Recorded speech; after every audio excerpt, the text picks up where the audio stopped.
Hello, loveys. Today is May 20th, 2025.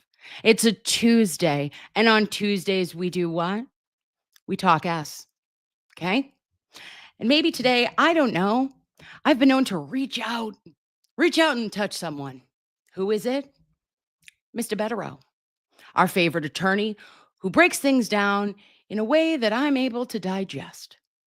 And yesterday I was undefeated.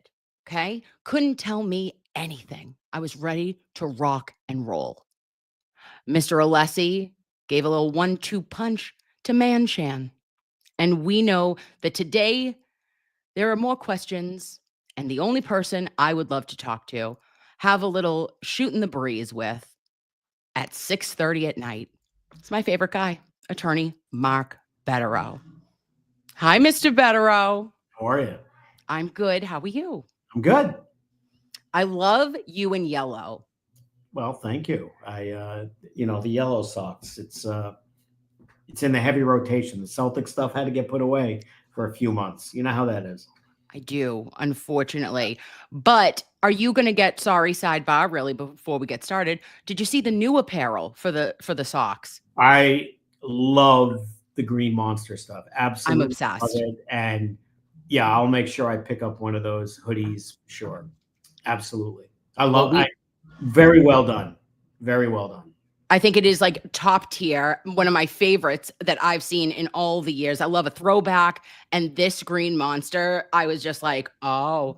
So I will be picking it up. Maybe we could do twinsies one night. Oh, I don't know. Just saying. Give me a week or so and I'll have one. Okay. Sounds perfect. All right. So today, day 19, Commonwealth v. KarenRead, the retrial.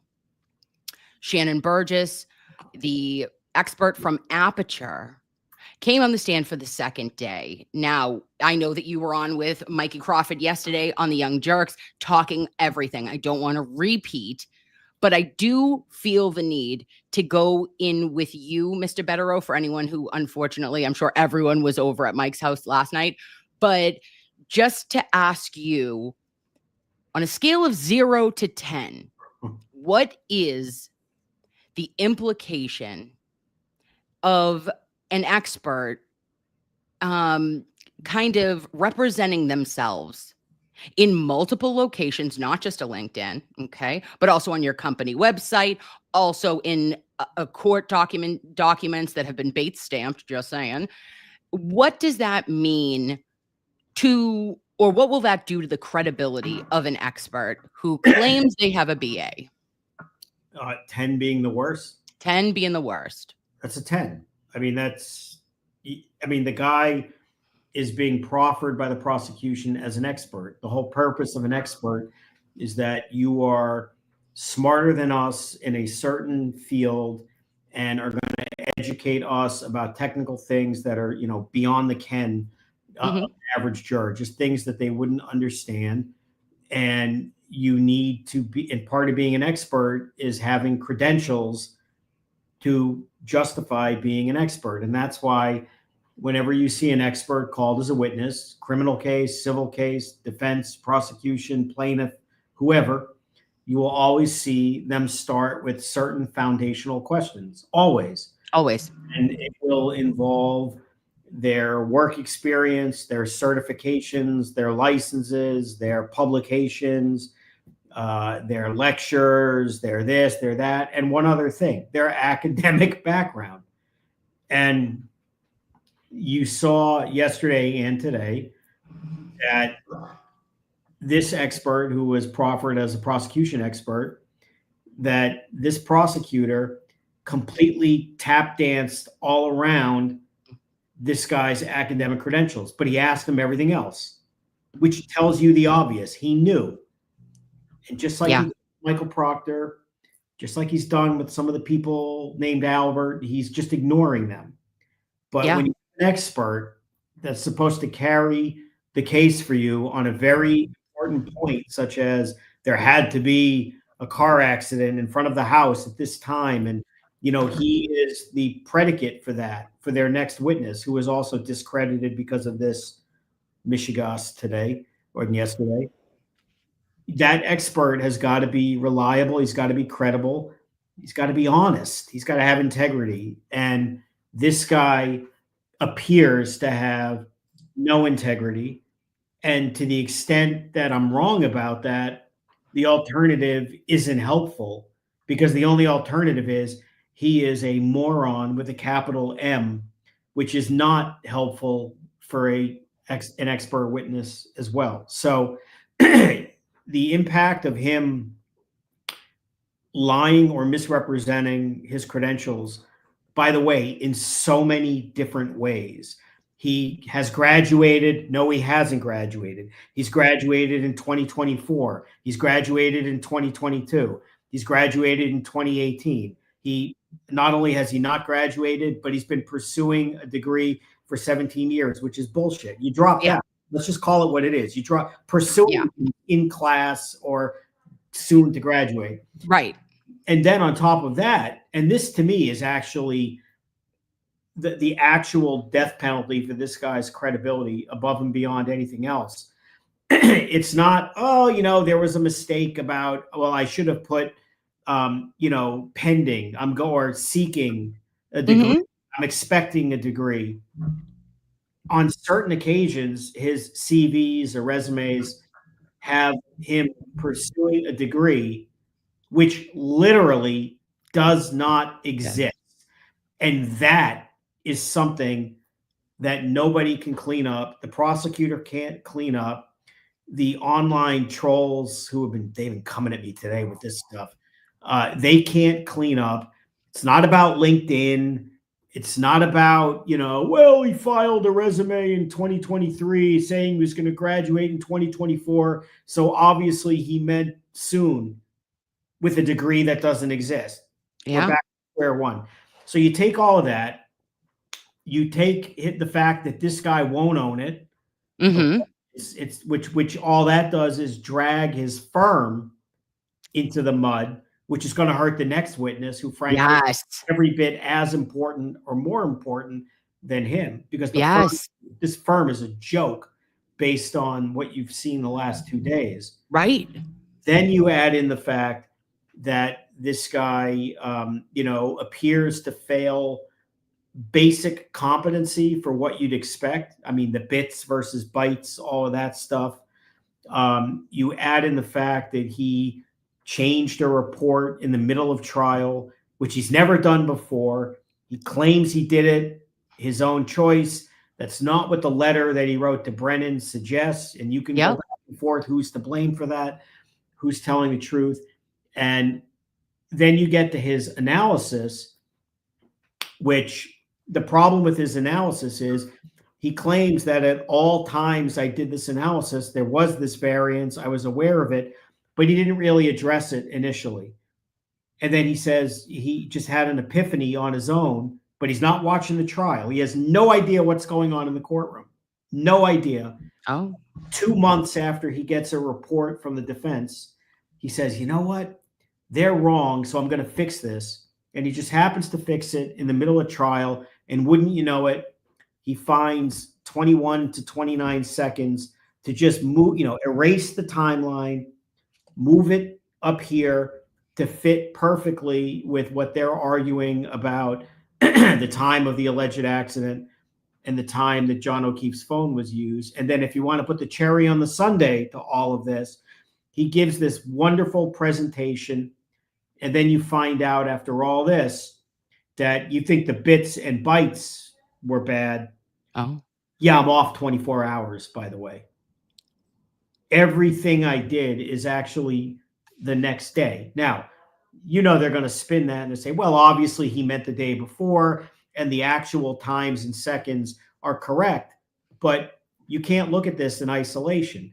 Are you that incompetent or careless that you missed that it was a whole day? Are you that incompetent or careless that you don't know the difference between bits and bytes? Are you that incompetent and careless that, you're telling us that you've been seeking a degree for 17 years and you never update your LinkedIn? Are you that incompetent and careless that, you're putting this information, seeking a degree that doesn't exist, claiming you graduated, you didn't? there comes a point when you're a juror and you say, you know what? This guy ain't very impressive. And Right. at the end of the day, his data does not prove a crash. And that's kind of important. And that's kind of lost in all the other stuff. He claims it shows two triggering events that could be any number of things and that the car went in reverse and whatnot. But, there's no crash data. There's nothing in the Lexus itself to indicate there was a crash. Correct. It's coming with the ARCA people down the line. Yep. And that, I said this, I think, to Howie Carr earlier today. You look at the ARCA guys and you look at Burgess, even if you're willing to deem him remotely credible, you're dealing with, on the one hand, the ARCA witnesses, those are men. Okay. Those are professionals in everything they do, in their credentials, their demeanor, their gravitas. This guy you saw today is a boy. Okay. He has no credentials. He's probably misrepresented them. If he hasn't misrepresented them, he's so careless or uninterested in his own credentials that he's careless enough to allow data to be filed in a federal lawsuit that's not accurate or misleading. It's been on their website, on his LinkedIn, all of this. And let me tell you something else. And I also said this to Howie Carr today. And I don't even know if this resonates with the jury because I don't know what the makeup of the jury is or whatnot. But I do. No, just kidding. There is not a professional expert in the land who would literally not know what their CV is for up to 10, 12, 15, 17 years and have no idea what their LinkedIn is and know that they're published on a website, their credentials, they're getting clients because they're experts, that they're being filed in court and have no awareness of this. And if you believe that, which I don't, but if you do, it doesn't help them because all it shows you is that the expert is a freaking clown, okay, who has no pride in what they do, no competence, no professionalism, and they're careless. And, you and I can afford from time to time to be careless when we're chit-chatting like this, but an expert in a murder case whose testimony is so significant where every second counts. There it is. Literally. There it is. Can't afford to be this careless, this inattentive to detail, this reckless with his credentials, this incompetent as it relates to bytes and bits, so careless that he doesn't even know what day it is. Neither did Brennan, by the way, which is just shocking that he put on that whole presentation. The defense just let it go and blew him up today. But when you factor all of this in and you say that the jury is supposed to credit this guy's research, which, by the way, I don't know what he did scientifically. To me, he just interpreted data that was like regurgitated out to him and said, well, first I'm going to say it's this. Claims I just decided to change it because there's a variance and it occurred to me that I should do that.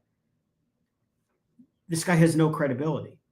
And he is a witness that has to prove a critical set of facts for the party with the burden of proof. That ain't good.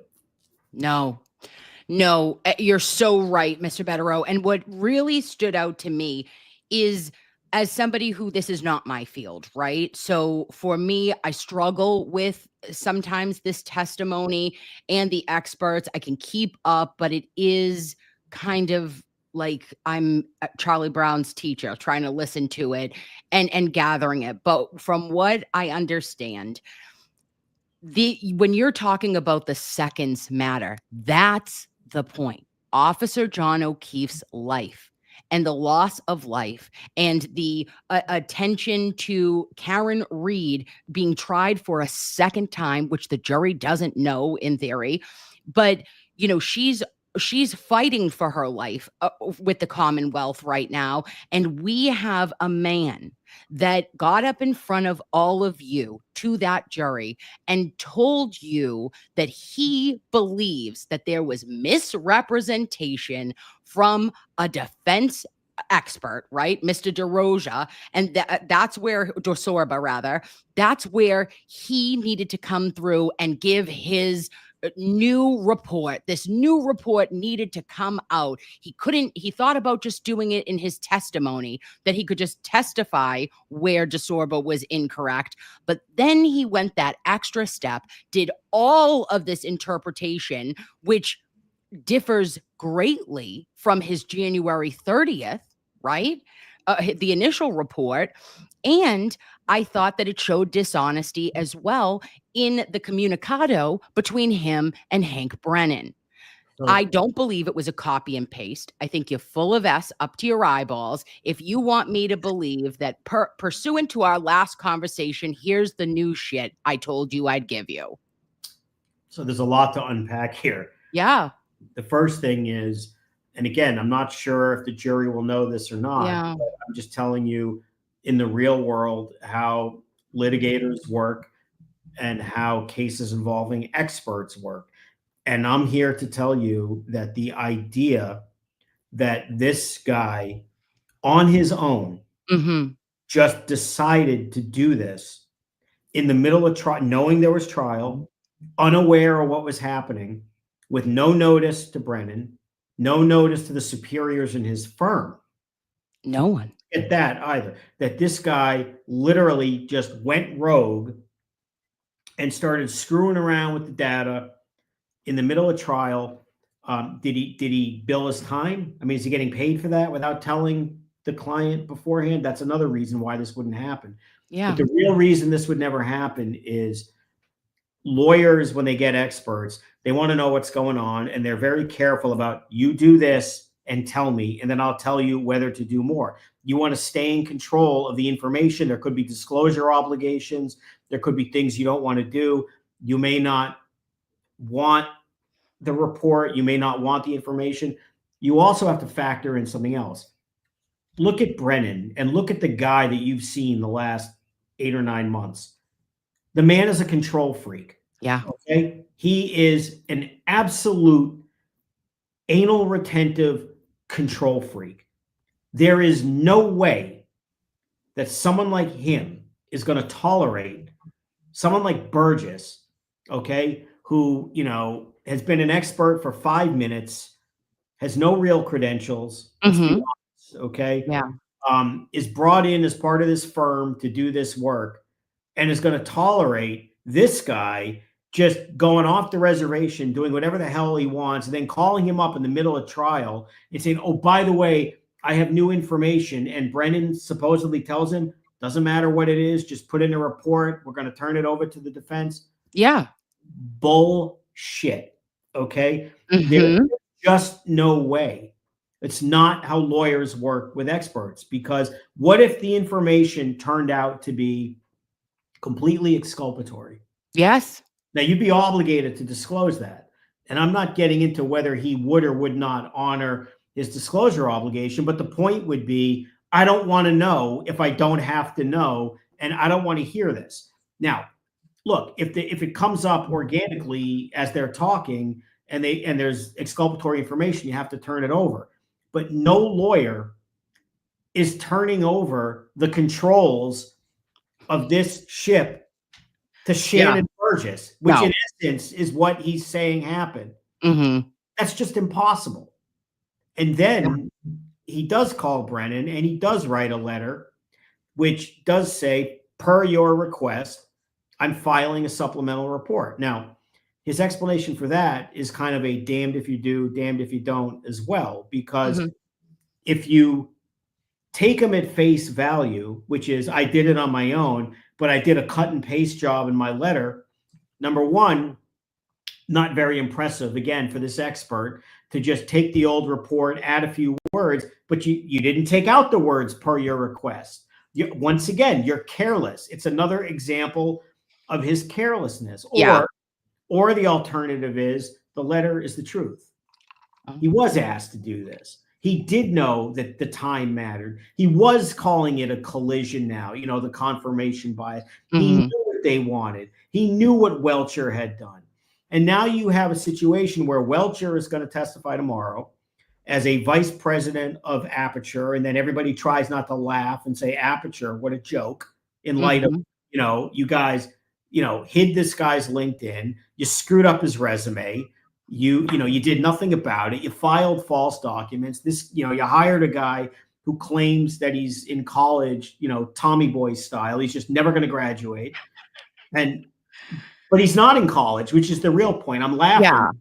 He's not pursuing a degree. Nobody pursues a degree for 17 years. When you say you're pursuing a degree, you are giving the impression you're in school. Enrolled. Yeah. Right. That is another form of dissembling or mendacity, as the smart people would say. So now Welcher has a report that you saw Bob cross-examine with today. Yes. Is relying on the old data. And so he's going to come in and have to say, well, I spoke to, Burgess, and, with this new data, I agree that, the accident actually happened at this time, which now apparently occurred before John O'Keefe was using his phone. So when you factor all of this in, and again, these are supposed to be the geniuses, both the prosecutor and the experts. They're the ones who are thoroughly prepared. They're the ones with the burden of proof. They're the ones who told the jury, we're going to prove this case through science. They're the ones who hid Michael Proctor from the jury. They don't want to talk about anyone named Albert. And these are the ones who tell you that we're closing the case with these witnesses. They're trying to close strong, and they're actually closing weak. Yeah. This is just a complete fiasco. I mean, you look at this and you say, once again, this is just not how cases are prosecuted. Certainly not serious murder cases or any kind of homicide case, not cases involving police officers, not cases that are very high profile. The whole world is watching. All they're doing is making fools out of themselves on national TV. And, you're seeing patterns too.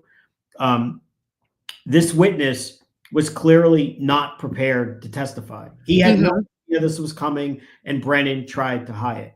When you saw Mechanic last week, he was clearly not prepared, or if he was prepared poorly to testify about how to handle Proctor. You've seen again and again, every time the defense draws blood on cross, he tries to get up and fix it on redirect, and all he does, instead of putting a Band-Aid on, is stick the dagger in deeper and draw more blood, which he totally did with this guy today. Because when he was doing his redirect today, which admittedly was pretty boring, but he spent an hour at least triaging the damage by focusing on, here's why the data works, and whether you agree or not with all his other credibility problems. He at least appeared to be, okay, this is what redirect is for. And then what does he do? He jumps into the academic stuff. If he doesn't jump into the academic stuff, it's over. It's done. Now, he already screwed up not doing it on direct, because you learned on cross that he didn't do it on direct, which was very effective. But the damage is done. So what does he do? He jumps in head first on redirect, asking him about, do you need a degree? This nonsense about Oprah Winfrey and Steve Jobs, which did not land at all. That is, they're not expert witnesses trying to tell you that we have integrity. They're people who were, business savants who created, media and entertainment empires. Just correct. It's just one has nothing to do with the other. Wild comparison. Wild. Then he says, have you ever testified falsely about your credentials, or you ever submitted anything? So what does he do? He just invites the defense to get back up and say, well, now I'm going to use the other material that we didn't use, and hammer him with that. And so what he does in the process is, not only does he tell the jury that I hid this from you, he lets the defense clobber the witness twice on the same issue, but with different information, which makes it worse. And then the other thing you do is you smother the part of the redirect that might have arguably been effective. Because the only takeaway from the jury today, when this guy got off the stand, is my God, is that guy a train wreck? And why do he and his firm misrepresent this stuff? It makes no sense. Nobody's thinking about his data. They're thinking about, No, is this guy literally a fraud? And is this company literally in the business of selling snake oil? And why correct. does this prosecutor try to hide everything from us? That's the takeaway. Yeah. And that they were hired by the Commonwealth, and that I just cannot wrap my head around. In the beginning, I thought to myself, Mr. Bederow, I said, "Oh, well, maybe even Hank got himself, like maybe he believed that Aperture was a different or a more advanced a corporation or an LLC because of what they've misrepresented." But if you are telling me that when your company made a bio about you and had the balls to say to that jury, to their faces again, that I had nothing to do with that. Well, babe, unfortunately, they don't know about you and everything in your past and history unless you provide it to them. They don't have all of your stuff on file upon hire. They went off information that you gave to them. And then what did they do, Mr. Bederow? They concealed it when it was known. Well, and that's really an important part of this. And, Yes. Brennan almost certainly has no credibility with the jury, nor does he deserve to. They hid the Proctor stuff. They called Buchanan to really twist and torture and parse words over all of that. I mean, that looked like a stunt. Then they hid from the jury the warts associated with their expert, if you even believe is an expert at this point. And that's going to carry much farther than just this. So fast forward to the ARCA guys. Okay. If Brennan is foolish enough to do what he's telegraphed he intends to do, which is accuse them of being, paid for hacks Right. by the defense. They're in bed with the defense. They're not biased. They're doing all kinds of dastardly stuff. It helps to, look in the mirror before you do that. And, the old adage of living in glass houses and throwing rocks. Okay. Yeah. What a normal prosecutor would do if they're acting with honesty and integrity and candor is it gives them a lot of credibility. And when they choose to get all kinds of righteous indignation, it gives them a little boost, a little bump to say, hey, there's something behind that. But if Brennan gets all kinds of righteous indignation with the ARCA guys, after the crap that he pulled with the Aperture guy and possibly guys, you're looking at jurors who almost certainly are going to say, you got to be kidding me. Okay. This offends you, right? These ARCA guys who come in and say we were hired by a neutral party. We rendered an opinion without knowing who the defense was, never heard the name KarenRead, didn't know anyone from anyone, gave an opinion. We were later told that, these two parties in court could contact us. Only one did. To testify, blah, blah, blah. And, but we did delete some messages, from Signal. So, or something. So clearly they must be lying.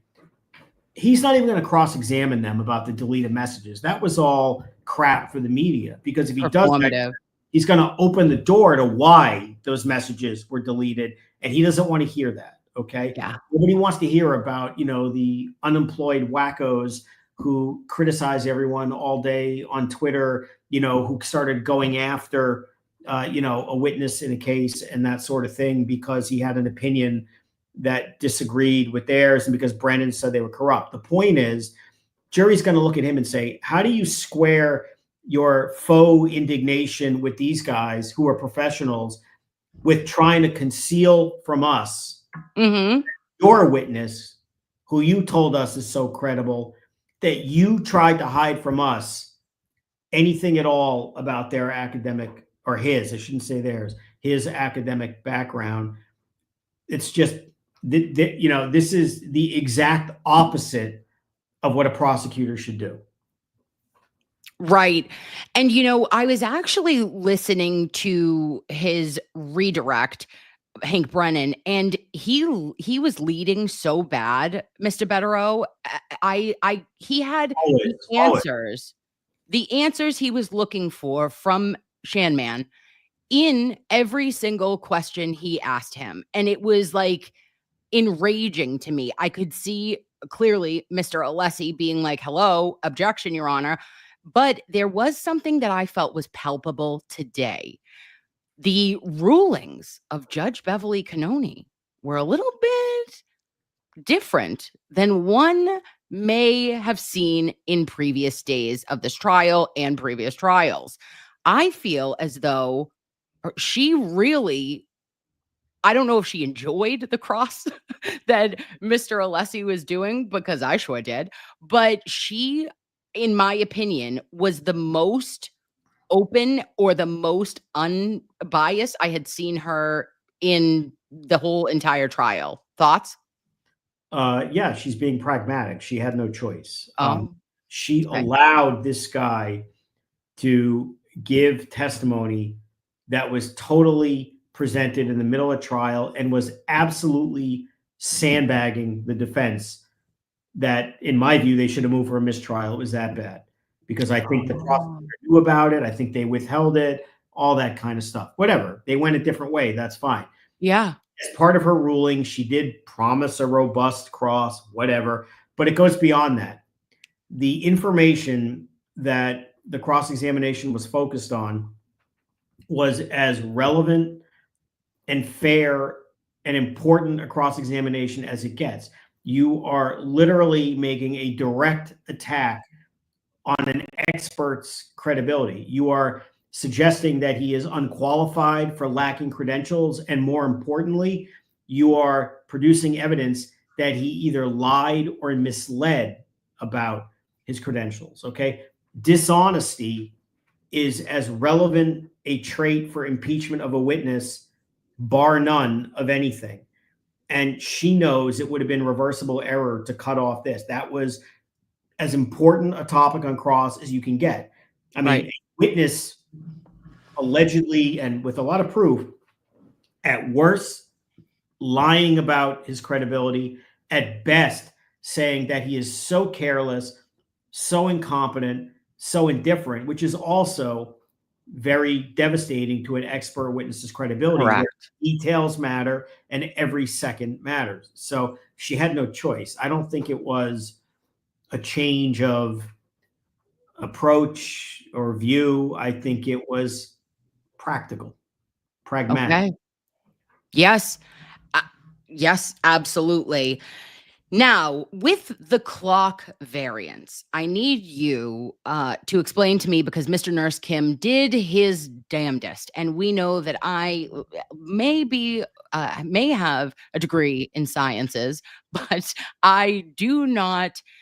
I'm not great with the clock variance. So I didn't understand when they were talking about it's like relatively accepted a minute, right? 60 seconds. And I said, babe, we don't have 60 seconds in this case, right? It's that tight, it's that narrow. And I want to know what you're talking about. So he ends up, Manshan puts a like he picks one data point and he anchors it from this one data point, and it's allegedly the what is it, a 3-point turn on Cedar Crest, right? But that is the bias in his entire report, because you chose something that is approximate, or it is the only way it would have made your timeline work. Is that correct? I think it does. I think you are correct, but I think there's actually an even, if you go one layer backwards, Oh, an even bigger fundamental problem, which I assume they're going to argue in summation, and which would further potentially damage this witness. He said that there is a generally accepted 60-second clock drift. And as far as I know, that's all he said. He never explained why it's generally accepted. right. He never explained how that is. He just said, trust me, bro, there's a 60-second variance. And Mm, all you need is me. This is why his credibility matters. Okay. This is why his integrity matters. Okay. Sometimes you get witnesses. Take Dr. Rentschler, for example, the way he presents, the way he testifies. If he Yes. the jury and says, well, you know, the science says that there's a 60-second clock drift possibility. And even if he didn't say anything more, many people are going to be apt to say, well, that dude is smart. Okay. This guy says it.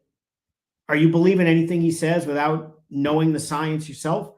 No. And unless I missed it, he never did say anything other than, well, it's just generally accepted. So, and that could happen in any case. So it's always there for me to use like a crutch.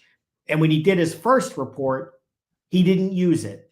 Yeah. But mid trial, 2 months after he looked at the defense report, he decided, well, given what they told me, I should use the variance. And he, pulls out his nerd calculator and says, okay, there's a 21 to 29 second variance because I synced up using other sources, the 3-point turn, the John O'Keefe's phone.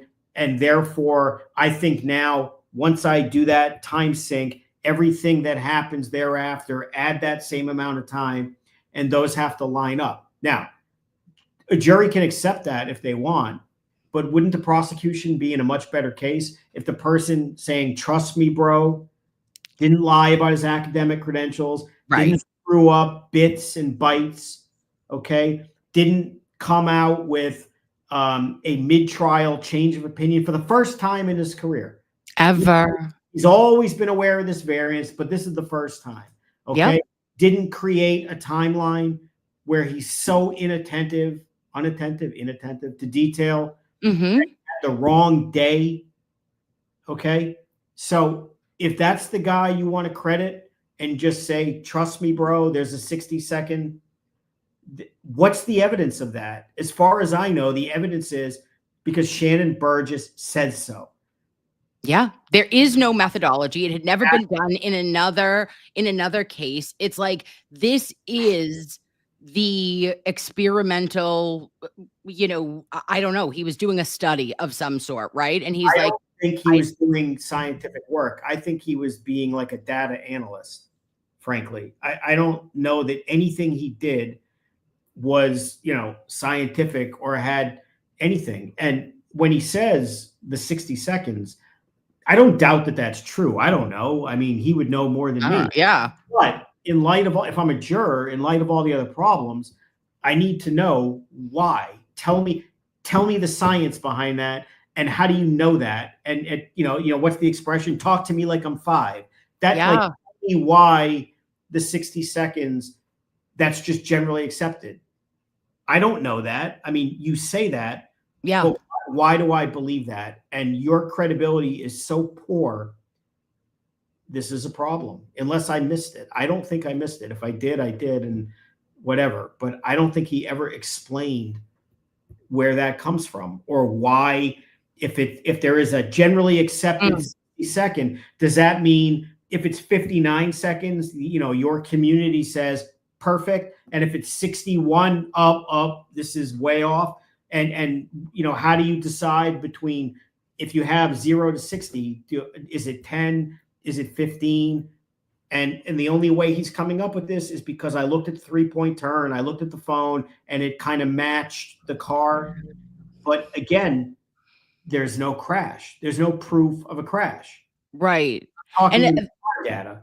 Yeah, no, absolutely. And the other thing that is always, I mean, clearly the clock drifts, the clock drift spoke to him, right? It revealed itself. Now, the 60 seconds, right? So the other part that I felt was just even on the data that is like trickery, right? Tricks are for kids, and the Commonwealth are doling them out like it is Sunday morning cartoons, because they are telling us that it's coming from the Toyota tech stream information, but we know that there is no time stamps on the actual tech stream. It never was produced from Karen's vehicle. So these are all, we're using other external forces, and I don't like it because how they're making it seem, or how they attempted to, Manshan, was that that how he lined it up was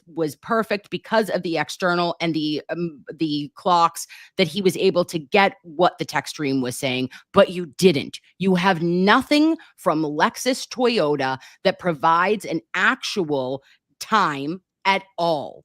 At If all. you're gonna try to prove the point that the prosecution wanted to prove, Yeah. which is very important one you made, that there's no timestamps, you just kind of have to connect it all, Yes. figure it out, and you want to factor in the time variances, and you want the jury to say, I'm okay with this. You need to pick a trustworthy, competent expert. Right. What you saw the last 2 days from this guy was that he is anything but But trustworthy, mm-hmm. anything but competent. So why do they have him? Is there no one else? I don't know. Is he qualified to do this work? Maybe he is, but he just can't be attentive, honest, competent, and this is a witness they need to carry the day. And this guy has so many credibility problems. By the way, you never see this in trials, okay? You never ever see a prosecution expert get twisted into a knot on pervasive misrepresentations about their academic credentials, which, by the way, are not even consistent with each other. The inconsistencies are inconsistent. In other words, he falsely claims he graduated, but on multiple occasions he has different degrees. Right. He falsely claims or suggests that he graduated on multiple dates. So he's not even consistent in his inconsistency, if that makes sense. Yes. The guy is a mess, okay? And this mess was known to the prosecution. They tried to conceal it. It blew up in their face, and this is what they're left with. And he's going to drag down the next witness. So and that's huge. That is huge. That this is your reconstruction. And like Chloe Bet You Must Acquit said, that, you know, it shouldn't be this hard for the Commonwealth to attempt to prove that there was a collision here. And yet you still decided to move forward with these charges in such a brass balls way that made you, or tried to give a false sense of hope to the public that you guys had something, right? That you had something for retrial. If what you had, Hank Brennan, is Manshan Burgess and Judson B. Welcher, this is a wrap. In my opinion, the credibility, he has done such damage in my mind, Mr. Bederow. If I'm looking at, this is the same company, this is the guy who is setting up, and we know that Hank made a specific run at Judge Cannoni saying, no, I need Burgess to go first, because if he doesn't lay that foundation, then we can't get Dr. Welcher's stuff in, right? So we needed him to prove what Judson is going to prove allegedly when he comes to testify. So this is so frigged up. Like, this was catastrophic to the Commonwealth. I know it's bad. I mean, he's dragging Welcher down with him, because Welcher's analysis, if you even find him reasonable, credible, logical, you still have a very simple concept of science. Any science testing is only as reliable as the underlying data that serves as a factual predicate for any kind of experiment, right? So Welcher's experiment are going to require reliance on Burgess's data. Mm-hmm. Burgess's data is unreliable in any way, even if you think Welcher is fundamentally a credible witness, an honest witness, a competent witness who knows how to interpret data. If he's interpreting data that's not reliable, it doesn't make him a dishonest witness, but it makes his opinion lack credibility. No, yeah. Underlying data that he's relying on is inaccurate. And that's why you take someone like Burgess, and I mean, I kind of laughed about this last night. He in essence is like a suicide bomber as it relates to Welcher, Oh, because it's like when he jumps over the cliff, he's gonna take him with him. I mean, he becomes a serious problem for any other witness that relied on his data in order to render an opinion. wow. And Mr. Bederow, I did listen to Emily D. Baker, who I love, and Peter Tragos, and they were out of their trees in regards to the misrepresentation. They had never seen. Of They course, were like, guys, I've been covering, Emily D. Baker was like, I've been on YouTube for how many umpteen years? She was like, never have I ever. Have you ever professionally in your life ever seen anything like what occurred with this representation from the expert? no. I mean, I've been doing this 26 or 27 years. I'm sure she's been doing it or commenting on it for the same or Yeah, whatever. Peter's probably another 20 whatever years. So between, I mean, and it's not just us. You could add any lawyer with any sense of how this works, but you right. take the three of us, that probably adds up to, 60, 70 years of whatever. Yep. And no, to a man and woman, we would say, of course, we've never seen anything like this. No one has ever seen the prosecution deliberately call an expert who they know has these kind of credibility problems. And by the way, all you had to do is Google this guy, and anybody could have found this. Yeah. Okay, and he hit it. He knew, and he hit it. So it's a double whammy. The witness has no credibility. The prosecutor has no credibility. Aperture is losing credibility. And the next witness enters the courtroom with damaged credibility already. Okay. Mhm. So, nice job. Yeah. Yeah. Truly, truly wild. Now, we know that words matter, okay? And we are held to our standards as it relates to what you are testifying to, right? And I thought it was brilliant in cross-examination when Mr. Alessi asked him about departing. Okay, he had made a departure, and he would only say, "No, I clarified this. I clarified it in my report, but it is 100% a lie because there is an entirely new information. There is no clarification." Does that make sense? Yeah, Um, no, and I wondered why. Yeah. well, no, because he's playing for the team that he's on, which an Mhm. expert should not do. Look, this is again not the biggest deal in the world, but lawyers pick up on certain things, and I don't Mhm. know if the jury does. But there was a time today where Burgess, who seems like an affable enough guy, I mean, on some level, some people probably feel sympathetic for him because he's just kind of like, the little engine that could, and it Yeah. can't. I mean, it's kind of sad. Although most people would say, look, it is what it is. But there was a time today he was testifying. He started saying misread, and he corrected himself and said Yes. defendant. Okay, he said misread the defendant. All right, he has no skin in the game theoretically. And everybody, and you can be sure that Brennan has told and I don't even blame him for this. This is what all Mhm. prosecutors do. They tell you to call the defendant. Okay. The kids were told, who testified, called her I know. but that's not natural. They're told. Right, and Mr. Yannetti got that out of her Right. too. Yeah. But the point is, this expert has nothing against Karen. I Right. mean, he's just a witness, whatever. Of course. And it does not offend me in the least bit that he would call her the defendant. Mhm. But when you start with Miss Rhea, the defendant, it's as if his mind is processing and auto correcting to do that. And that tells you, where he's coming from, because a scientist should be literally guided by nothing other than science. And, wherever it goes, right? Do you know what I noticed though is that he said Ms. Reed when attorney Alessi was up, right? And he was like, "Oh, Ms. Reed." Then Brennan gets back up and he immediately, I'm sure Brennan was giving him crazy eyes because he does have crazy squirrely little eyes, okay? And that does show one thing though. You are what?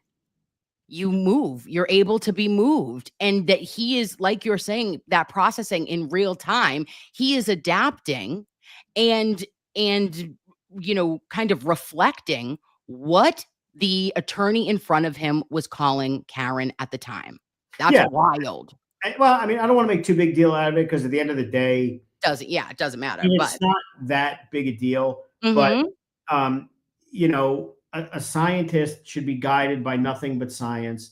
And he claims he was, but there's just no expert in this land who, on his own choice of his own volition, just decides mid-trial, I need to call the prosecutor and tell him, oh, by the way, I did a new report. First of all, you call a prosecutor in the middle of a murder trial and say, I need to talk to you because I have a new report. Most prosecutors right then and there would have a stroke and say, excuse me, what? Yeah. What the heck? What? Like, I need to listen to this right now. I'm working 20 hours a day in the middle of trial. And his response was, "Oh, whatever it is, just do it. We'll put it in Send writing it. and send it to me tomorrow." That makes zero sense to me as being a reasonable and accurate description of what happened. I just refuse to accept that.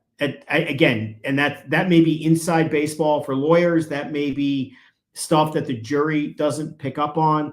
But I assure you, every single lawyer who does this for a living is Oh, rolling their eyes and saying, absolute bullshit. No way. yeah. And what that is so interesting with that as well, in my opinion, was that Mr. Alessi did a beautiful job telling or getting out of Mr. Burgess that there was the report from DeSorba came in March 5th, right? You sat on this. This was strategic. You're never going to tell me it wasn't. You're never going to tell me that there was not the direction given by one Hank Brennan. It had to. Like you're saying, this is the middle of a trial. You're just going to turn something over. You Well, never ran it by anyone. again, this is how it works in the real world. Okay. Yeah. Prosecution submits a report to the defense where this witness has his original timeline from his January 25 report. Okay. Mm-hmm. According to them, we've narrowed down the trigger event, whatever we're calling it, the text stream incident, whatever the hell it is, to this time at this location. Mm-hmm. And as far as we're concerned, it's going in reverse. Got it. That's the line in the sand. That's our new theory of when this happened. Okay. Mm-hmm. Things go on. You get the reports from Whiffen, from Hyde, and other stuff, and you try to synchronize all this. And then you take a step back and you want to see the wide mosaic and Mm-hmm. what's going on with John O'Keefe's phone. Mm. Okay. And then you look at the timeline and you look at the phone and you say, shit, how can that be? Okay. If our theory is he got mowed down and was basically catastrophically injured, we know Yeah. scientifically they're going to say that he probably can't be moving. How the hell is his phone doing these things? Okay. Mm-hmm. So you're concerned. Then you get the report from the defense, which in essence, as we know, says, well, you're kind of wrong to the prosecutor, and here's why. If you don't think, and I don't care however important anything else was going on in this case in Brennan world about Mm-hmm. what he had to do, okay? There are high-level events in a representation or a prosecution, and there are low-level events, okay, that maybe doesn't matter as much. Yeah. Finding out whether your expert on this data is accurate is a high-level event. Finding out more importantly, I want my expert to look at the report of the other side and tell me, am I screwed? Like, are they making sense? So once again, I'm here to tell you there is no way that within a matter of days at the most, that Brennan would not have been advised by the aperture witness what the problem is or the problem isn't with all of this. And for this guy to say that I just did my report, looked at theirs, did nothing, I knew it was wrong, and I sat on my ass for 2 months. I knew the trial was starting, but I didn't watch any, I didn't talk to anybody. Never. And on my own, sua sponte, just decided to come up with this new data and say, here you go, sir. And it just turns out to move those almost 30 seconds to give them what they want. Nobody Precisely. should believe that. Now, I'm sure the defense is going to talk about this in its summation about, what a hell of coincidences and, why you can't necessarily believe what Burgess said about this. And the argument's obvious. If you can't believe him about whether he's a college graduate, for Christ's sake, why should you believe him about something like this? Right. They're not going to have any evidence to disprove it. They're not going to be able to say what I'm saying, which is like, no lawyer's ever heard of this. I mean, that's not proper argument. But they can talk about how this case is just constantly one of one.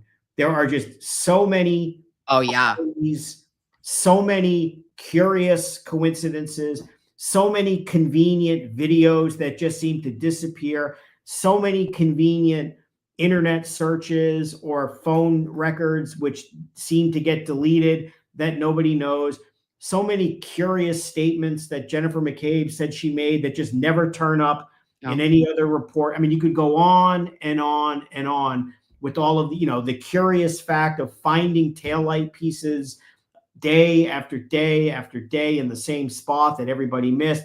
Berkowitz curiously finding, I could go on for an hour with all of these curious oddities.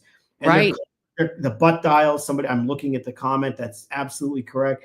And at some point, what the defense has to get up and say, maybe they're not coincidences. Maybe, you'd have to believe this, and this. And with all the other evidence, which is telling you there was no car accident. There's other evidence telling you that, the cops who handled this case were incompetent. They didn't do things.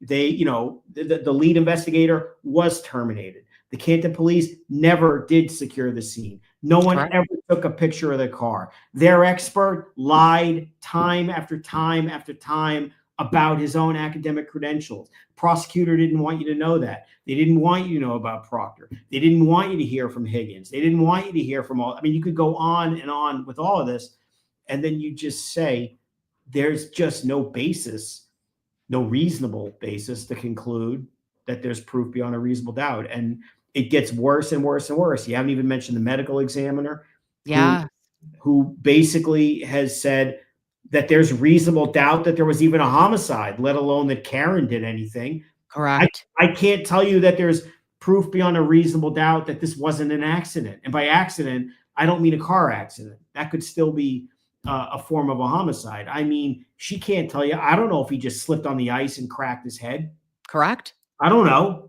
I can't determine, how this happened. You know what she was able to determine, Mr. Bederow, was that Michael Proctor and Yuri Buchanan did not bring her enough information to rule it a homicide in their case. Okay. She did not have enough. She, in my opinion, Dr. Scorty Bello, God bless her, was so imperative, and her holding the line on that, I will never truly be able to thank her for her scientific morality on that, of saying, I am not going to document something that is done 95% of the time in the Commonwealth of Massachusetts. The police, the investigating body, is what determines the manner of death. And yet she held the line and said, how? You give me everything you have. We've had 2 different meetings here, and you still have not convinced me that this is a homicide by motor vehicle accident. I think it's worse than that. I mean, everything you said is accurate, but it's worse than that. And you can thank Brennan once again for his ill-advised redirect. because not only did she get, hotboxed by the cops trying to tell her, you got to do this, you got to say this, or give us this,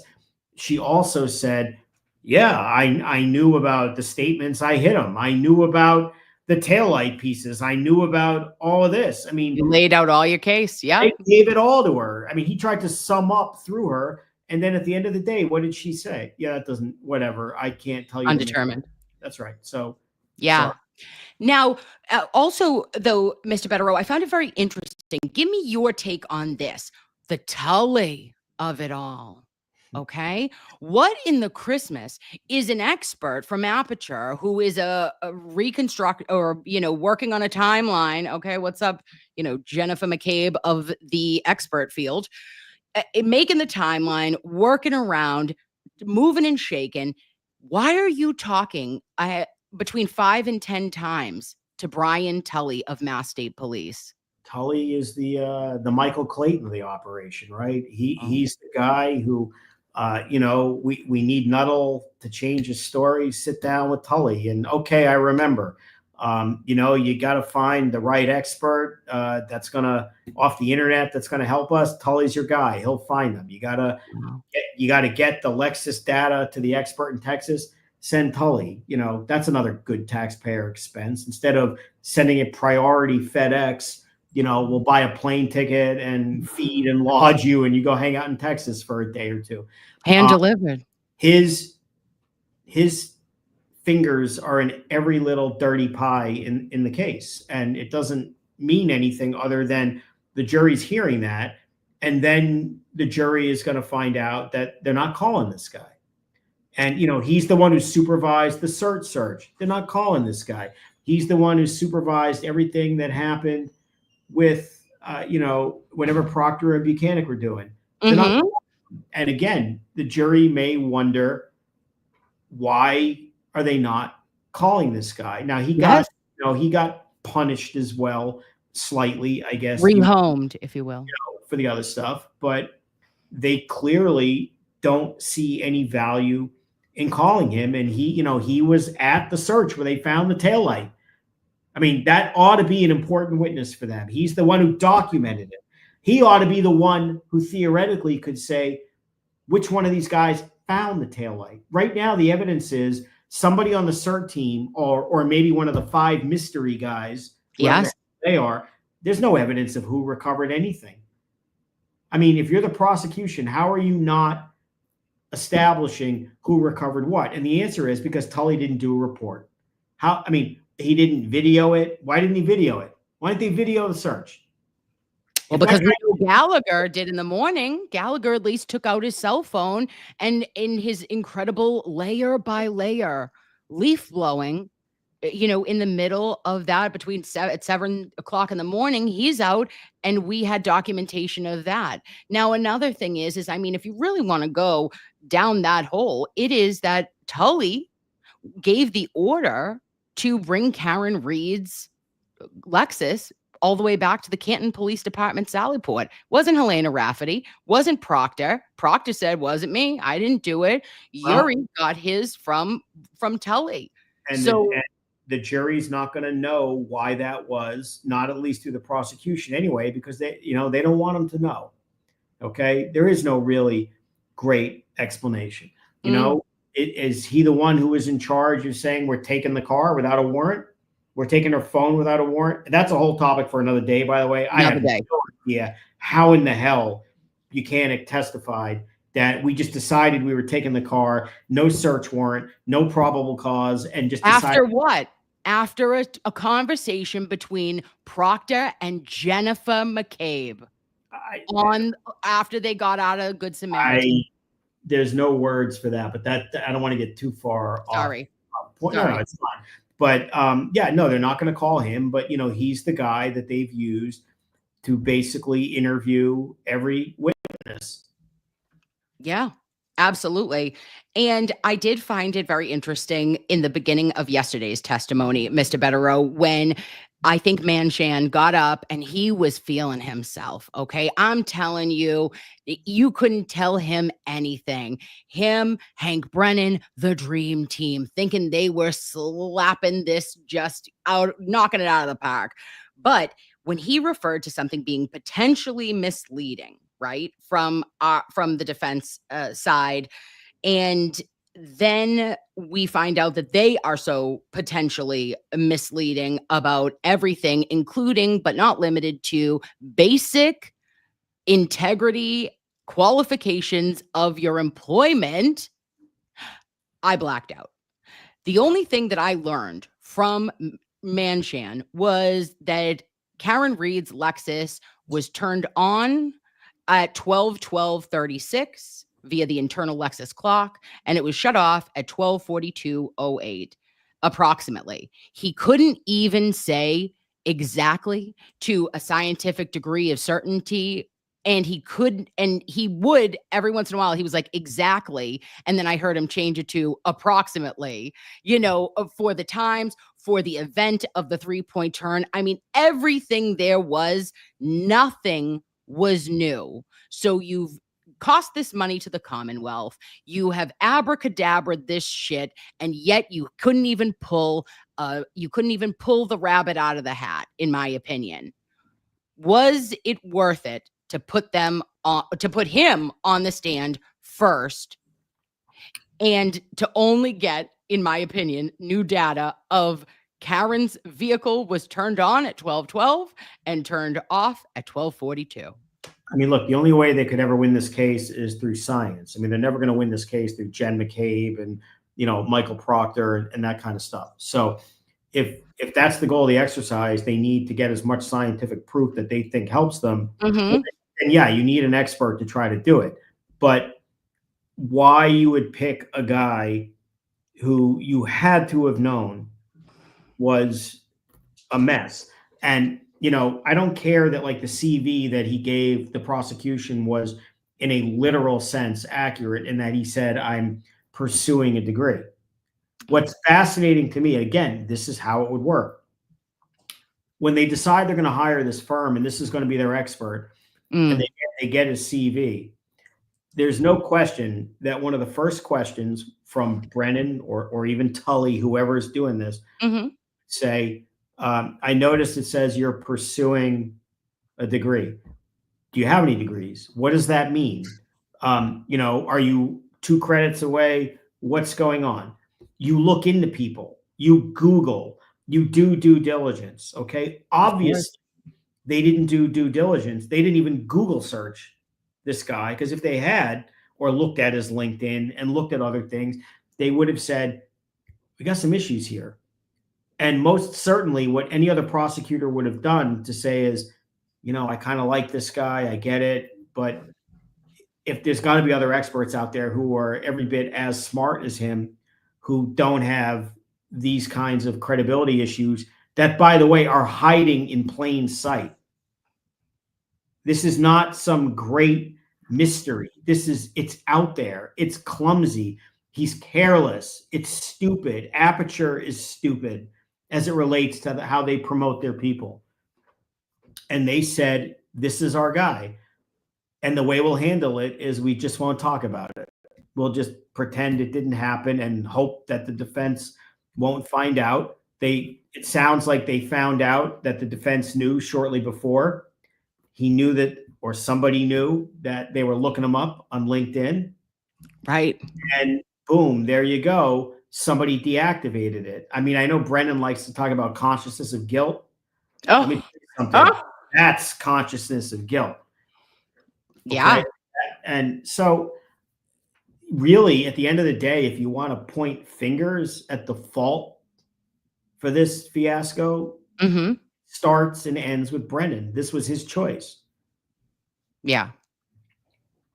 Yeah. Correct.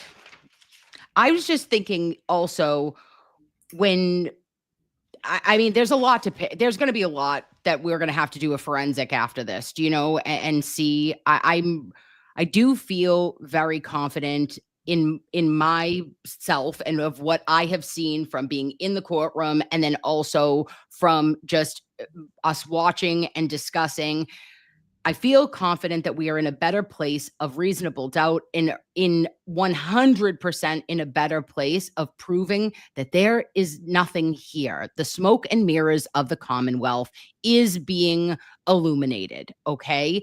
That you keep trying to get there, but you're missing it. You miss it, and you can't bring the jury along with you because it doesn't work. It never has, okay? Officer John O'Keefe was not struck by a vehicle, as evidenced by everything up to this point today. And you tried to use external forces, but you They can't make it fit. they have moved the goalposts repeatedly. Oh, yeah. First they told you it was 12:45 because that's Yep. what Gabe says she saw. Then they don't like that. Even in this trial, first it was going to be 12:31 Mm, or 12:32, whatever. Oh, we don't like that. We have to move it up because of the phone. They're shapeshifters. They're chameleons.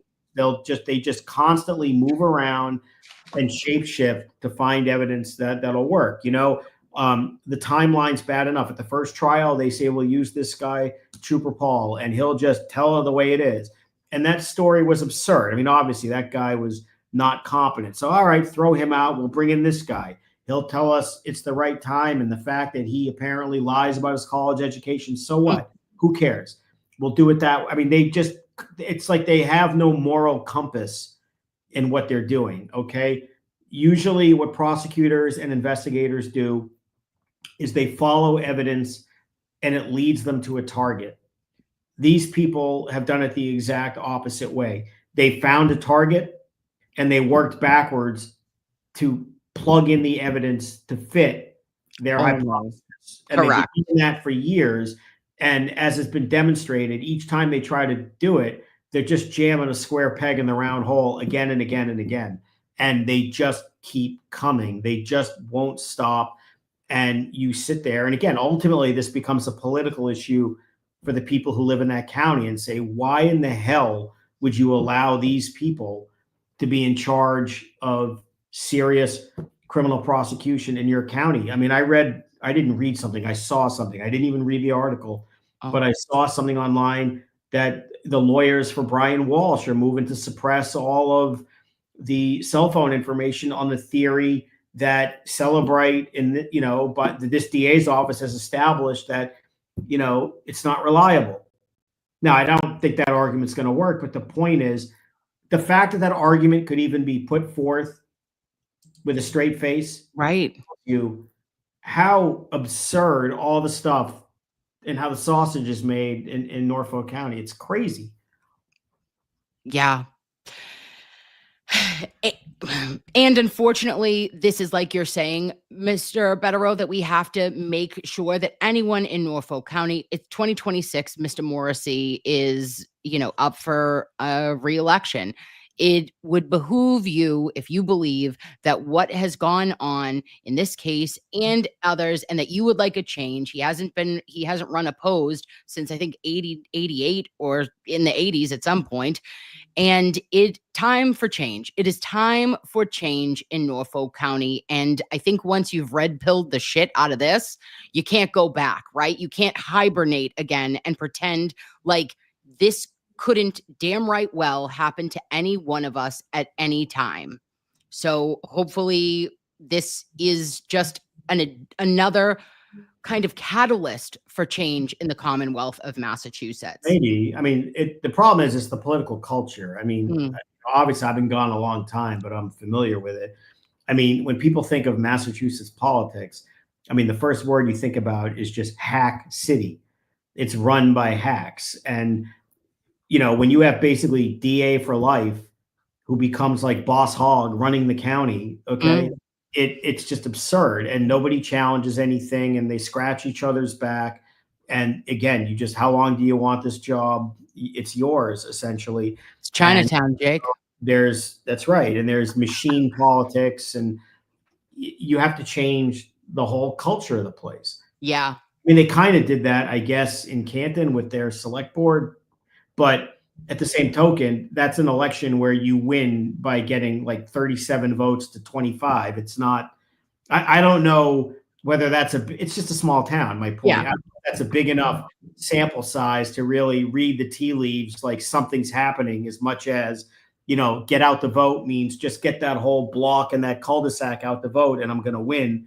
Get Because 34 Fairview out. Let's go. right. I mean, that's like 12 votes right there. So, that kind of thing. So I don't know but the whole culture of Massachusetts politics, I mean, even when I lived there, it's just hackorama. I mean, it always has been.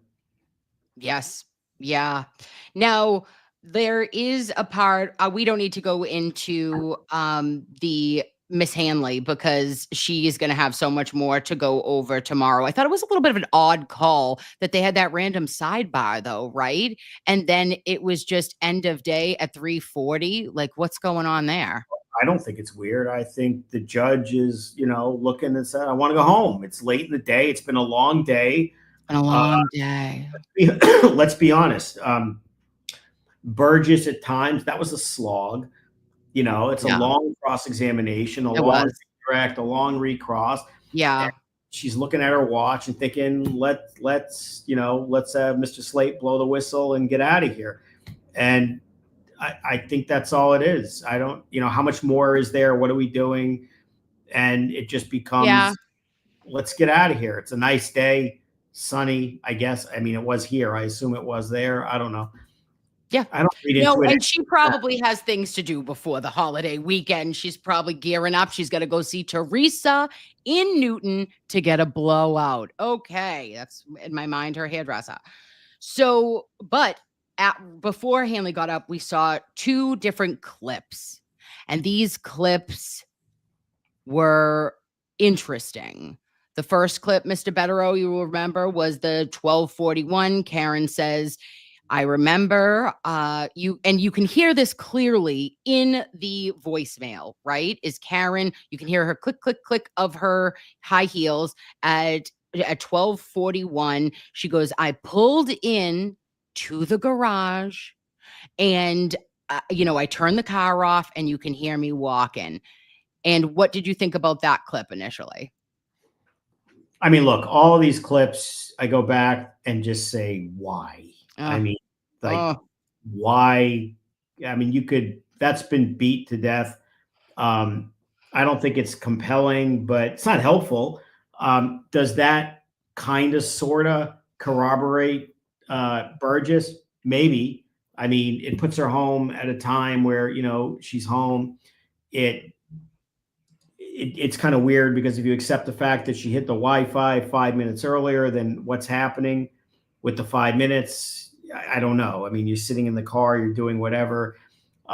There is no question. You hear the clickety clack of the heels at some point. I don't think that one was particularly meaningful. I mean, the one about the 3-point turn, I think, again, is some degree of corroboration saying, oh yeah, okay, that guy picked up on that incident. We heard about it. She's admitting it happened. But I think when you analyze that further, you say, well, that just means the car did a 3-point turn. It doesn't mean the timelines are lined up. It doesn't mean that any one triggering event means that there was a car crash. So I don't think it's a little bit smoke and mirrors. I mean, I think it does to some extent support the witness, like to a very low amount. It's not right. I mean, other things being equal, if I were the defense, I just assume not want to hear it, but it's not going to move the needle towards conviction or anything like that. Yes, I totally agreed. And the second clip was Karen saying that she got into a fight with John the morning of January 28th, and then said that they believed that he was dead at between 12:25 and 12:30 a.m. And that I was like, oh, okay. And again, context matters. We have none. I have no idea what was said next, but neither will the jury. So we know that the fight from last trial, right, was related to the Dunkin' Donuts, buying Kaylee Dunkin' Donuts. Yep, they got into an argument that morning. Oh, not what? They're a normal couple. But when you use it in that way to present it to the jury after you have this alleged expert that tells you that there was a collision and Officer John O'Keefe was potentially struck at 12:32, I don't know. I don't think I didn't really get the second one. That was weird to me because I've never heard Karen, or I've never thought of like anybody thinking he was dead at 12:25 or 12:30. Thoughts? That didn't do too much for me one way or the other. I mean, again, these are all out of context. All of them. I suppose the prosecution is doing this in a way where they think they can smoke her out of her cave, where the defense feels that she's compelled to have to explain this and testify. Okay. I can tell you that I would be shocked more if she testified than if the Red Sox won the World Series. And believe me, I don't think the Red Sox are going to win the World Series this year. So point being, I that's not going to smoke her out of her cave. These lawyers are far too disciplined. They understand what's going on. But what they'll do, if there's a clip that puts it in context, they could do that. But if not, it's a summation point, which is there is no context. They're cutting and pasting. And there was a general hypothesis that he was killed around that time. It's been repeated again and again and again. And is that what she's referring to? I mean, I don't think it's that compelling. I mean, if this is the prosecution's best evidence, is that they call a witness, they get destroyed on cross-examination, and then they want to play a clip that arguably corroborates one small point of the witness. And as if that's going to help them, that's not going to help them. Yeah, and you know, like at the end of the day, Commonwealth of Massachusetts, you friggers, you would also have your witnesses and your Anthony Flamatis and Timothy Nettles that deemed Officer John O'Keefe a viable candidate at 6 o'clock in the morning. Okay, this wasn't someone that either the police or a coroner came out, and if he had multiple signs of death, okay, all you need is 2, babes. It would have been ruled at the scene. It wasn't. Right. They said that there was no lividity. He was still pliable in his extremities.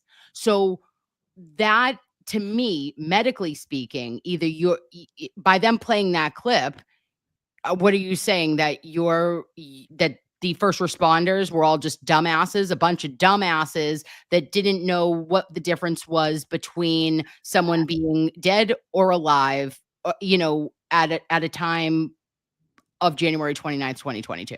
I just don't find it that compelling. Yeah. Playing the clip again, where, by the way, when the clip starts, it feels like she's literally mid-sentence. She is. It's cut that ridiculously. Yes. And a couple of seconds later, she says, you know, well, we all thought he was gone or dead at 12:30. And if a prosecutor is going to get up in front of the jury with a straight face and say that's the proof that she knew, yeah, I have to tell you, that's just weak. Yeah, shame on me. I was what? Looking at Twitter. And when I look at Twitter, they go, "Oh, and how did Karen know that Officer John O'Keefe was dead at 12:25 or 12:30?" I'm like, "What? What are you talking about?" Like, you know, if that's what you took, then clearly we know that there hasn't been for a long time, Mr. Bederow. You're unable to have a conversation with anyone if they can't look at objective facts. No, you can't. But you also have to understand the people who are telling you that, oh my God, she just admitted it, this is huge, are the same people who are going online and saying, who cares about the guy's LinkedIn? The one he filed in court for this case was accurate. So in other words, if you lie 27 times out of court, but then you pinky promise and tell the truth in court, we're good here. It doesn't matter. These people are just, many of them are just stupid. Many of them are just brainwashed and have that hive mentality of their other people. Many of them are just intellectually dishonest. Many of them are just nasty. Many of them just live their lives online, which is kind of sad, and have no real human relations Yeah. or anything. So they just want to fight on Twitter about a criminal case.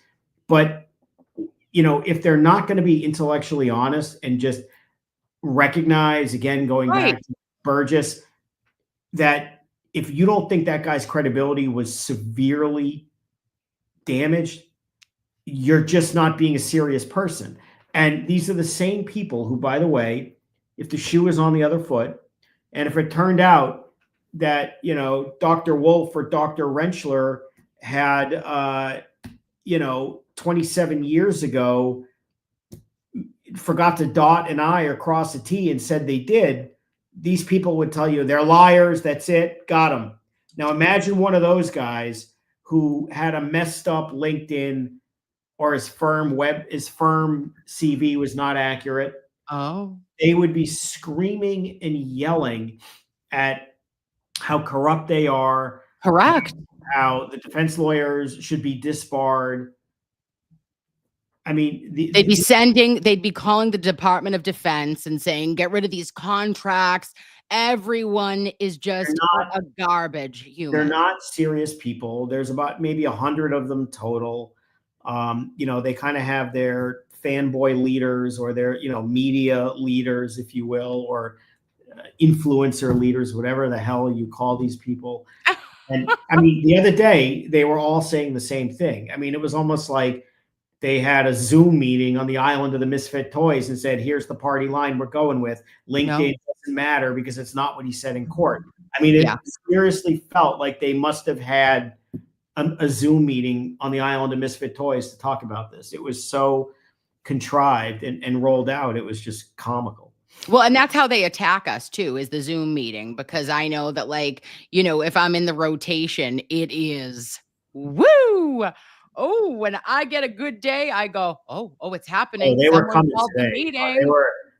meeting. One of them came at me, I mean, with like all caps, screaming and yelling about, it's kind of funny. I said, turn the caps off at least and take a deep breath, and, you'll be fine. Just relax. Yeah, do you feel better? You feel better. You'll be all right. Go find a human being to talk to that, in person instead of a keyboard, but whatever. Absolutely. Absolutely. They're, there's a lot of things happening, and go touch some grass. Okay. Have some interaction, not on the World Wide Web, babes. Okay. It's good for you. Smart and pretty. You can do it. Going to be Now, Memorial Day weekend. Go out, do something fun. Yes, absolutely. Was there any thoughts for you, Mr. Bederow, or may I get the thoughts from you rather, about when they were talking about the federal court bait stamps, and that he's not participating in the 2023 case? Can you explain that a little bit more? Because I think I got a little lost in the sauce with it. Yeah. So the marking on the front of the page is from Pacer. Pacer is the federal court database. You can all go on Pacer. You can Google it. You get a membership. You have to pay to access some materials. But anything that is filed in any federal court will have those markings. It'll have the case number, the district, the date it's filed, that sort of thing. And the CV that was at issue today in the recross had the Pacer markings from a federal case in Texas, I believe in 2023, which did not go to trial, in which Burgess was an expert and his CV was submitted, and that's what you do. Experts, I mean, there's rules of discovery and whatnot. And that was his CV that you have to give to the other side. Now, every expert is aware of their credentials, and in my experience is meticulous and assiduous about making sure it's up to date and that they're being represented properly, particularly in a federal district court. Okay. Federal district court, those are the type of courts where, belts and suspenders, very different than some state courts, which can be much more loosey-goosey. But in federal court, if you submit something and it's false or inaccurate, that's not good. I mean, you don't want to get sanctioned in federal court, like Wendy Murphy at one time. You don't want that. That's not good. You don't want to be ridiculed by a federal judge about saying silly things like that time that happened to Coffin Daffer, those kinds of things. It's not good. So his resume, his CV was submitted in federal court, and it was submitted in 2023, and it said that he graduated in 2024. Now, understandably, some of the lunatics online pounced on this and said, well, obviously, he must have meant intending to graduate in 2024 if it was filed in 2023 saying 2024. Now, I can roll with that if there isn't more, okay? Yep. Number one, you still have to be careful and not be misleading. The problem, which kneecaps everything these fools say, is that the purported degree that he was going to get in 2024 by filing this in 2023 literally does not exist at the institution he claimed he was going to get said degree. So the information is entirely false and misleading, irrespective of the date that it was. That's the point. Now, that was submitted in federal court. He did not testify, and he didn't have to. Most federal cases tend to settle, certainly civil cases, almost always. And, I don't know about any of his prior testimony, if he's ever been cross-examined on this. I don't know if anyone's ever done a Google search and seen all of his mixed credentials that don't match up. I don't know. But the bottom line is, because of the redirect, and this was all Brennan's fault, he revisited this issue. It allowed the defense to clobber him a second time.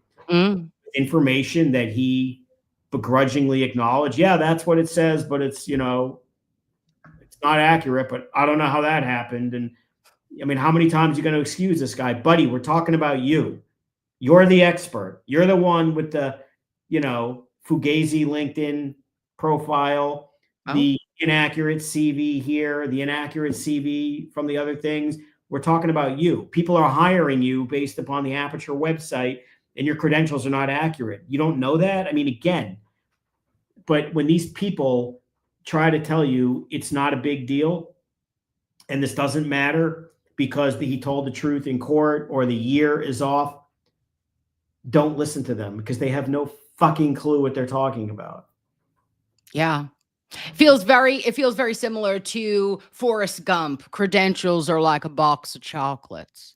You never know what you're going to get when you're with that. An expert. I mean, your academic credentials and integrity, that's wild, are sacrosanct to an expert. I mean, sacrosanct. And this guy, whether it was deliberate or not, screwed up. And his credibility as a result, on top of everything else, bits and bytes, couldn't get the day right in his presentation, all the other, first time I ever did this, you pile that all on. And I'm sorry, people who don't want to hear this and just think we're all, people that don't make sense and have nothing better to do than talk about this all day, whatever it is, don't have jobs, are not successful. I assure you I have a job and am successful and have a lot of work, contrary absolutely to what these people think. But the bottom line is, they don't want to hear it. This guy's not credible. He's not. Right. And that's not like a controversial take. That's called common sense, experience, and a little bit of intelligence. It's really nothing more than that. Yeah. And I just wanted to say, like I said personally, I know that someone in my chat last night was like, oh, well, Kim, people lie on their resumes. And I was like, babe, it's not about the resume. But, in theory, it's your misrepresentation to the court, right? And that you are being, for me, it was that if you're going on a website and you're looking to retain somebody, you're looking at Aperture and you are reading through all of these bios of people that are employed by them. They are presenting them with their headshots, with all the shits, right? This is who we are. This is how we roll.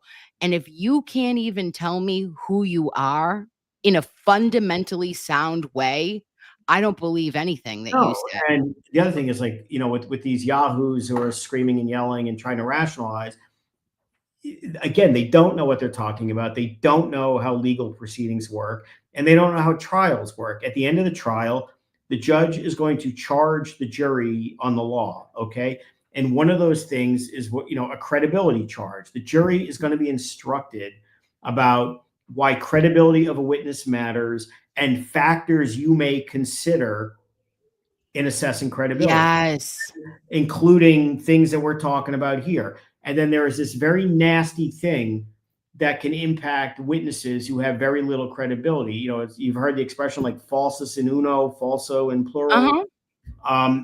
The jury will be literally instructed that they don't have to, but they may draw an inference that if a witness lied or was dishonest about something, that they were dishonest in everything, and you may, if you choose, it's their choice, dismiss all of it. Okay. And the problem with the witness today, and if I'm being repetitive, I apologize. We're not talking about one academic misrepresentation. You're Right. talking about 5 or 6 pervasive over 17 years. Okay. He's not pursuing a degree. That's a Yeah. lie too. Okay. Yeah. Because it's 17 years.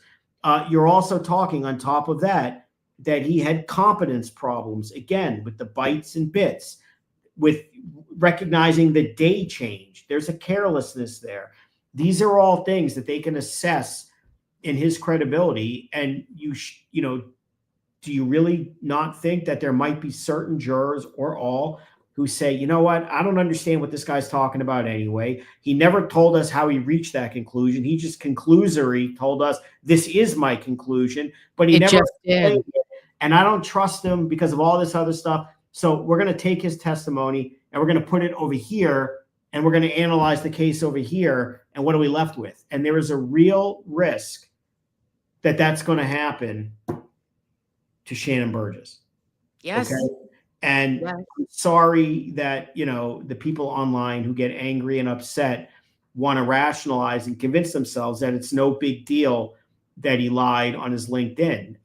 That could be the case if it was once, or it may not be the case. It could be a lie or not, but it happens again and again and again on top of everything else. There's a problem here. And if you can't recognize that, no one should take you seriously because you're not being intellectually honest in what's happening. That's all. And when Ms. Jim Morrison says, Mark, where's Bev's grave concerns? Not about the expert even, but I have grave concerns that there was no admonishment of Hank Brennan, because we know via the questioning of Robert Alessi that there was communication between Burgess and Brennan before that report was submitted, right? It was handed over and then sent to the defense on May 8th. You knew about it. You've ambushed. This isn't a landing strip, Mr. Bederow.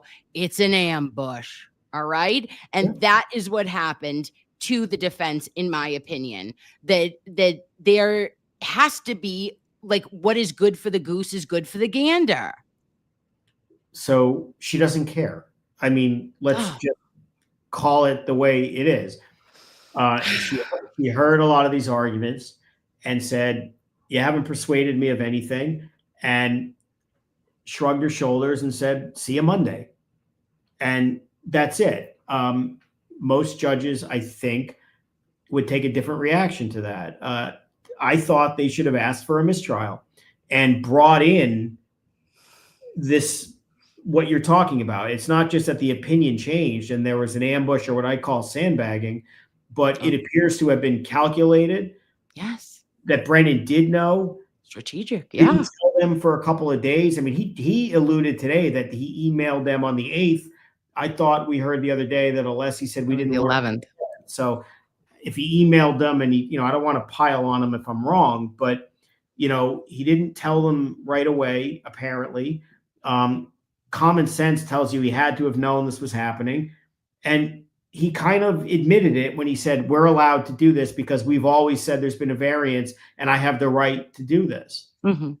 I think a lot of judges would have really called him to the carpet and said, are you kidding me in the middle of my trial? Are you kidding me right now with Yeah. this? You didn't know. And they might even say, I want to do a hearing on this about considering whether there ought to be a mistrial or sanctions. And I expect you to testify outside the presence of the jury or submit an affirmation. I want you under oath explaining what you knew and what you didn't know about this. And if the answer is I didn't know anything and that's your affidavit or your testimony, so be it. But the reality is, whether you agree with it or not, this judge doesn't care. The same way she didn't care that the Sally Port video apparently was in Michael Proctor's locker or back pocket, which is, the government. That's the people people. I go back to New York, the Commonwealth Yeah. for all purposes, Mhm. and was an egregious violation. Video didn't even get disclosed until after the trial. Some of it was inverted, as you know. Some of it's not clear. She didn't Yeah. care. I mean, and again, that's not even analysis saying what should be done about it. It's just an observation. She doesn't care. Yeah.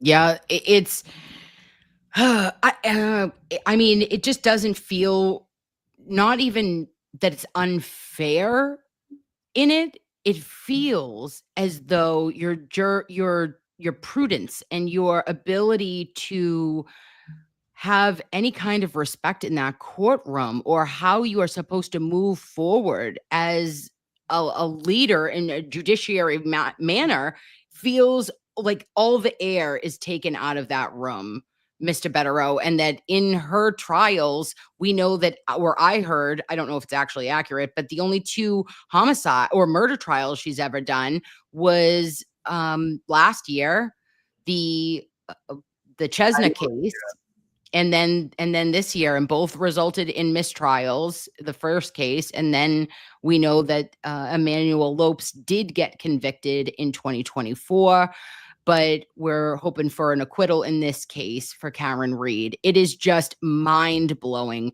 that she runs the court the way that she does, and has to believe that she's doing okay on public television. This isn't shit that's happening behind closed doors. This is 100% in living color, that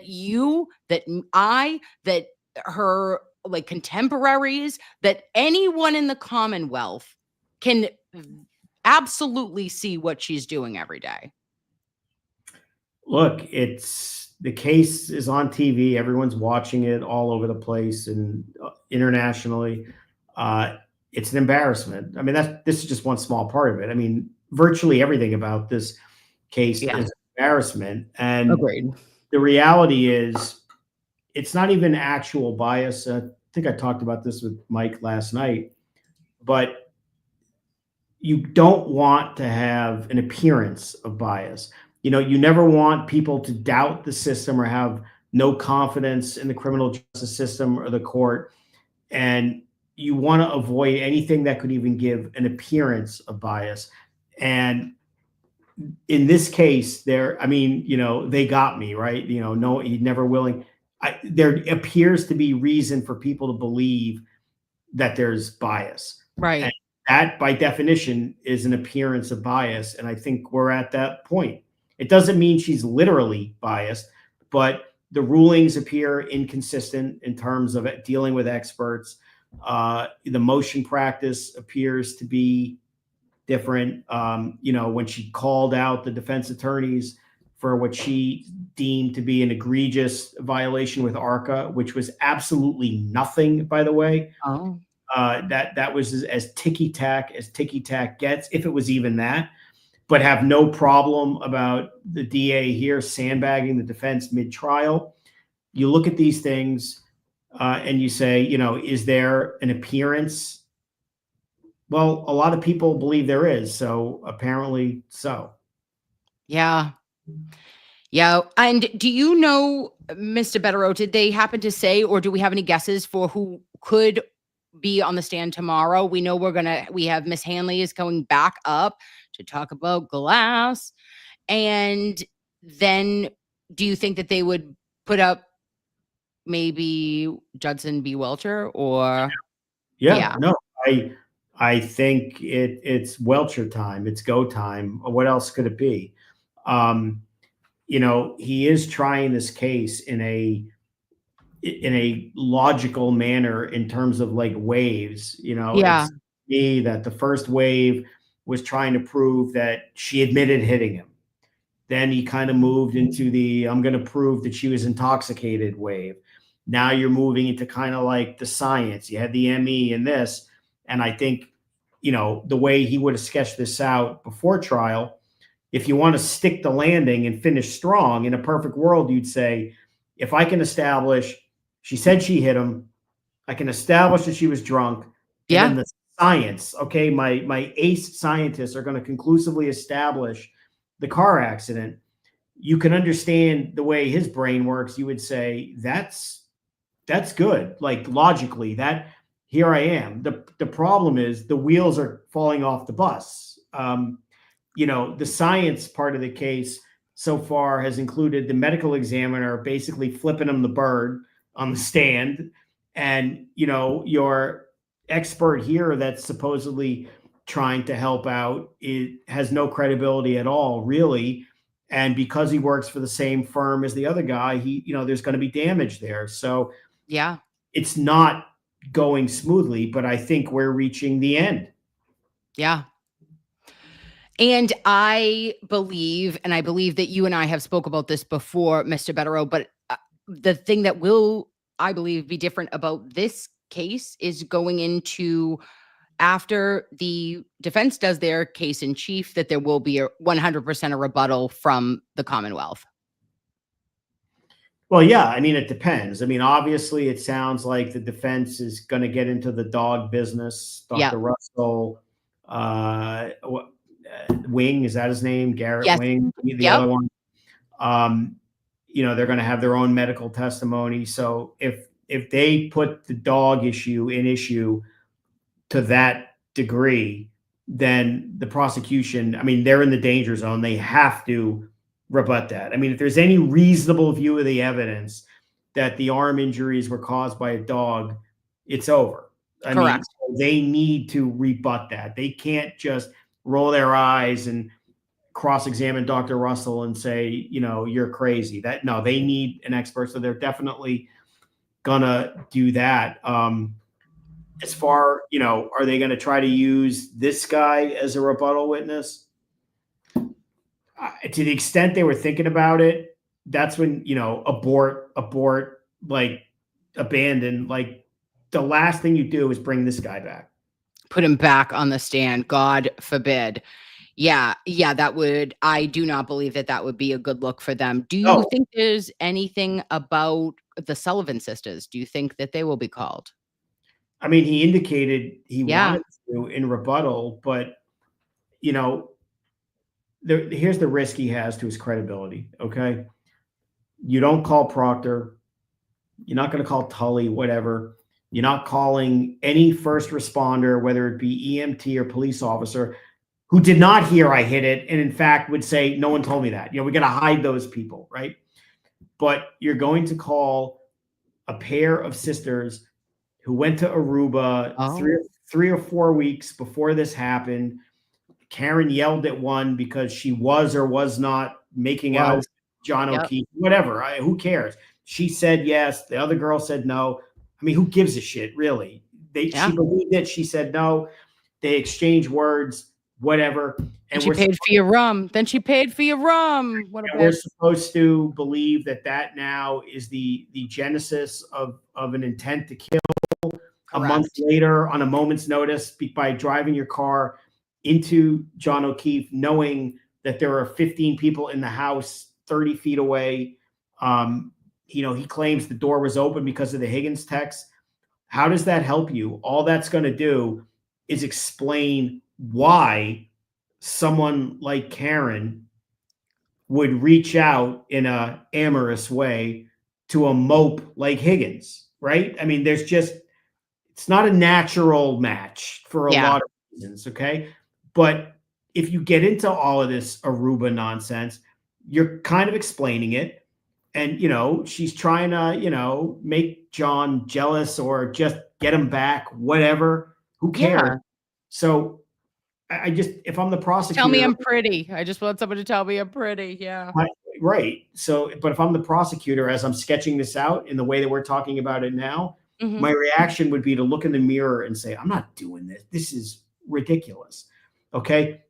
I mean, is your theory really that she just threw it in a reverse because it all came to fruition? Yeah. Meanwhile, look at the video of that night. Does it show her having a lot of drinks? It does. But you know what else it shows her? Having a good time with her boyfriend. Of course. And we know they were yelling later. Okay, whatever. The problem is you can't have it both ways. I mean, if they think that the messages that she left about, I hate you, you're a pervert, or where are you? And that somehow is contrived. She's, covering up what she did to make it, offer herself a defense, if you will, to make it sound concerned. Yeah. Then why the hell would she, before that, according to them, be running around saying, I hit him, I hit him, I hit him, my taillight's busted. Oh my God, I hit him. Which is it? Pick a lane. Is she so clever and cunning that she, in the immediate aftermath, she's plotting her escape plan, but yet a couple hours later with Jen McCabe and Kerry Roberts, she's running around like a lunatic saying, knowing she did it, I hit him, I hit him, I hit him. Oh my God, my taillight's broken. Oh my God, I hit him, I hit him. This is why this prosecution makes no sense. The more they try to have it both ways, all they do is risk having it no way and not being credible with the jury. There you go. That was, and on that note, Mr. Bederow, the more you try to have it both ways, you have it no ways, right? Like that is you're adding to reasonable doubt at every turn. Look, you need a theory and you need to be passionate about it and you need to stick to it. And these people appear to have no moral compass, no theory, no cogent belief in any of this. They just throw mud and shit at the wall and hope some of it sticks. I mean, look, Don't we want to do justice, right? It shouldn't even be like it. To me, it's like that. The prosecution are the hometown heroes. You are supposed to be protecting and serving our community and looking to help and make sure that that there is justice for the crimes that are committed. But it is not justice if you are pinning it on the girl and, as always, trying to make a square peg fit in that round hole. You never looked. You always had those blinders on, and for that you never were able to go down and investigate additional paths, period. You never ruled out. You ruled Karen in, and that was it. That's right. And, you've probably heard me say this before, but, where I come from and legally speaking and training, whatever, they would, anytime the police wanted to make an arrest on a murder case or a homicide, there would be these meetings about it. And it would always be, is everyone else eliminated or are we not sure?